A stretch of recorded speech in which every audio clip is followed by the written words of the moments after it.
Il y a certaines choses que nous apportons dans nos assiettes qui peuvent perturber la fécondité aussi bien chez la femme que chez l'homme. Déjà, une femme qui veut concevoir doit faire l'effort d'avoir une bonne corpulence, un IMC normal. Chez certaines femmes qui sont obèses, elles arrivent à concevoir facilement, mais dans d'autres cas, elles n'y arrivent pas. L'obésité peut perturber la conception chez la femme. L'obésité peut favoriser également les complications au cours de l'accouchement. Si vous avez un bon mode de vie alimentaire, vous aurez un bon IMC. Dans les ustensiles de cuisine, évitez d'utiliser le plastique. Mieux, il faut éviter les aliments ultra transformés parce que pour la formation des hormones de la conception, il faut un certain nombre de nutriments.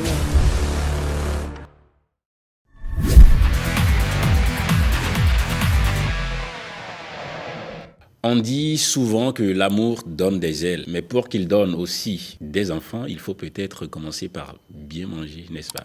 Aujourd'hui, on lève le voile sur ces aliments qui boostent la fertilité chez l'homme comme chez la femme. Messieurs, oubliez un instant le piment sans modération, mesdames. On vous parle d'alliés discrets, mais puissants comme le zinc, les oméga 3. Sortez vos fourchettes, on entre dans la cuisine de la fécondité. Mon invité connaît les secrets des aliments qui boostent vos chances. Côté fécondité, bien sûr, elle est nutritionniste, diététiste, passionnée et très suivie pour ses conseils avisés. Rebecca Sabouran est avec nous. Bonjour Rebecca. Bonjour Marcel, bonjour le plateau, ça va super bien. Très bien. Oui. Santé Tché, comment va Santé Tché? Santé Tché va très bien. D'accord. Santé Tché, c'est quoi? Santé Tché, c'est le nom que j'ai donné à mes pages sur les réseaux sociaux. C'est ça, pour des conseils bien avisés, comme je le dis d'ailleurs. Vous êtes bien suivis pour ça. Bienvenue au rendez-vous de midi une fois de plus. Merci. Dites-nous, qu'est-ce qu'on met dans notre assiette pour faire grimper les taux de réussite en fait? Bon, beaucoup de choses doivent venir dans l'assiette. Et il faut surtout éviter d'apporter certaines choses dans l'assiette. D'accord. Parce qu'il y a certaines choses que nous apportons dans nos assiettes qui peuvent perturber la fécondité aussi bien chez la femme que chez l'homme. Et déjà, une femme qui veut concevoir doit faire l'effort d'avoir une bonne corpulence, un IMC normal. Chez certaines femmes qui sont obèses, elles arrivent à concevoir facilement, mais dans d'autres cas, elles n'y arrivent pas. Okay. L'obésité peut perturber la conception chez la femme. C'est ça. Et mieux, l'obésité peut favoriser également les complications au cours de l'accouchement. C'est pour ça qu'une femme qui veut concevoir doit faire l'effort de garder un IMC à la fourchette de la normale. Qu'est-ce que vous appelez l'IMC?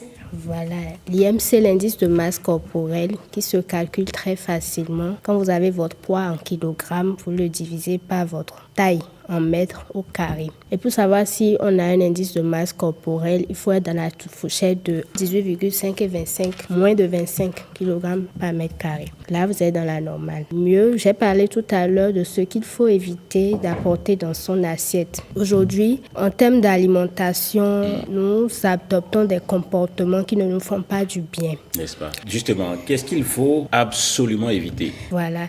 Il faut éviter, dans l'usage, dans les ustensiles de cuisine, il faut éviter d'utiliser le plastique. Parce que les ustensiles en plastique contiennent du bisphénol A et des phtalates et d'autres composés. Tout ça, c'est technique. Voilà. On retient juste que ce n'est pas bon. Ce n'est pas bien. Le plastique. Le plastique. Le plastique, parfois, on veut réchauffer les aliments au four, on utilise le plastique. On veut se déplacer avec un repas pour aller au boulot, on met dans du plastique. La glacière. La glacière et ça, l'intérieur l'intérieur est en plastique, ce n'est pas bien aussi. Okay.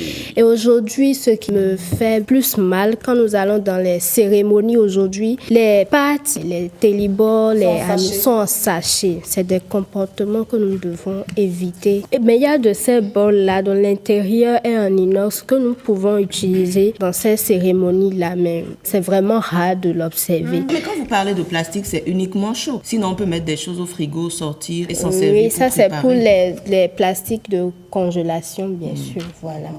Et ça, il y a moins de risques. Hein. Oui, il y a moins de risques. Le risque n'est pas zéro non plus. Le risque n'est pas zéro. Et parfois, même nous voulons cuisiner, et puis les louches que nous utilisons sont en plastique, même si nous avons de bonnes marmites, en silicone aussi, c'est pas vraiment recommandé. Il vaut mieux utiliser, si vous utilisez, ce sont les marmites en inox qui sont recommandées. Et quand vous utilisez les marmites en inox, c'est bien d'utiliser les louches et autres en bois. pour ne pas gratter la marmite. Parce que quand vous grattez aussi la marmite, des substances, des composés qui se retrouvent dans la marmite se libèrent dans les aliments, ce n'est pas bien. Donc nous devons vraiment faire attention au plastique et également les aliments en conserve. Une alimentation fertile, enfin, pour avoir une bonne fertilité, entretenir sa fertilité, c'est aussi bon pour avoir des performances sexuelles. Effectivement, tout à fait, oui. Donc, comme je le disais, il faut avoir un bon indice de masse corporelle et également, il faut bien s'alimenter. Il faut bien, si vous avez un bon mode de vie alimentaire, vous aurez un bon IMC. Et mieux, il faut éviter les aliments ultra transformés parce que pour la formation des hormones de la conception, il faut un certain nombre de nutriments. N'est-ce pas?